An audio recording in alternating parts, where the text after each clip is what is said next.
plusieurs définitions et la restauration. Depuis que cette année a commencé, on ne parle que de la restauration, la restauration. La restauration, alors c'est quoi? Alors, ce que j'ai compris cet après-midi, la restauration n'est pas simplement les séparations, les réparations plutôt. C'est un acte divin qui amène un objet, une vie ou une âme à son état d'origine. Amen, amen. Je disais que non, la restauration n'est pas seulement la réparation. Oui, restauration, tout le monde a gagné ça dans le téléphone ou bien dans la machine, il y a ce qui est un petit virus, il faut qu'on restaure la machine. Pour pas que ça nous a état initial. Amen, amen. Alors c'est ça aussi, Dieu veut que nous puissions nous remettre à l'état initial, l'état que l'Éternel nous a créé. Mais l'Éternel nous a créé, ce n'est pas pour souffrir. L'Éternel nous a créé pour que nous puissions demeurer dans sa présence, que nous puissions jouir dans tout ce qu'il a créé sur la terre. Amen, amen.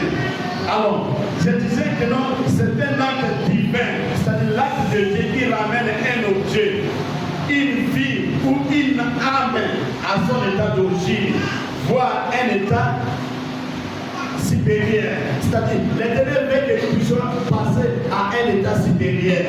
Vous savez, en retour, on a l'état où il y a ténèbres, pour nous passer dans l'état où il y a supérieur. Amen, amen. Donc, passer de ténèbres à la lumière, c'est vivre l'exode spirituel.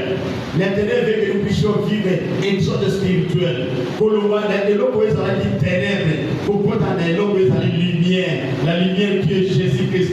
C'est-à-dire quoi?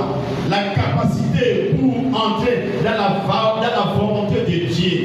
Bien-aimés, l'état est revenu que moi et toi, nous puissions nous puissions entrer à la volonté de Dieu. Qu'est-ce que Dieu fait dans ta vie?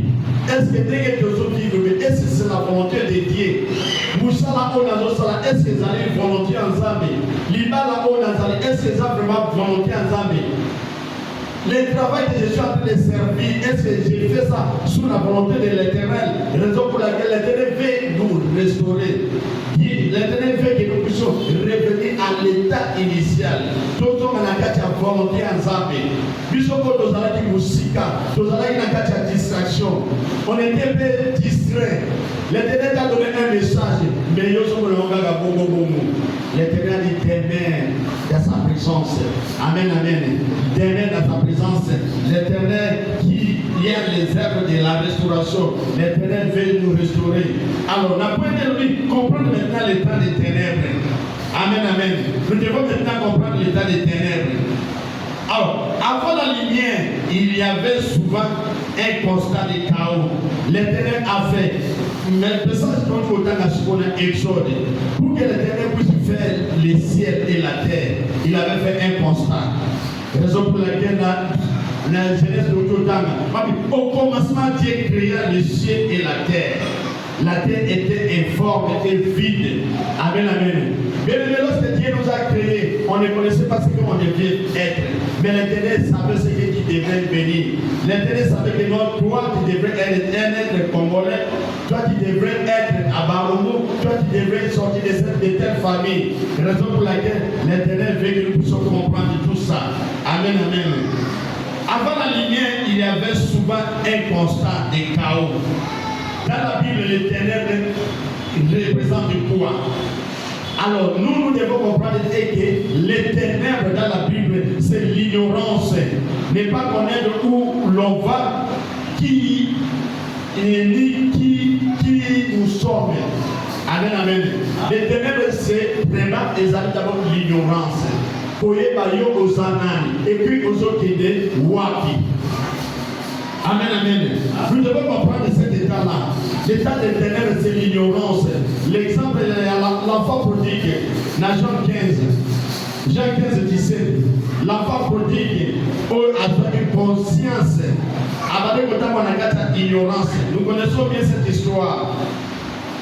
Il vivait dans l'ignorance. Et à un certain moment, a su conscience. Pour la ignorance, ne pas connaître où l'on va. Donc moi on a abimi à ceux qui pas papa naï pour acquérir pour vivre via débauche. Aïda qui suit na côté aïda qui conséquence na côté. Bien aimé, nous qui sommes enfants de Dieu, nous devons comprendre, nous devons sortir de l'ignorance. Via débauche de mon ami sur la carte de souffrance. Les moi na oyo il a enfant prodigue. Via débauche et l'image de la carte de souffrance. Luc 15. Luc 15, on peut même commencer par 15 versets. Luc 15. Je ne vous appelle, non, ça c'est Luc. Luc chapitre 15, verset 15. Mais le verset qui nous intéresse, c'est le verset 17. Et pour bien comprendre, nous commençons par le verset 15. Je lis au nom de Jésus-Christ. En allant se mettre au service d'un habitant du pays, qu'il envoya dans ses champs garder les pourceaux. Il aurait bien voulu se rassasier des carouches qui mangeaient les pourceaux, mais personne ne lui donnait. Verset 17. Étant rentré à lui-même, il dit: combien de mercenaires chez mon père ont du pain en abondance, et moi ici je mets des faim. Amen, amen.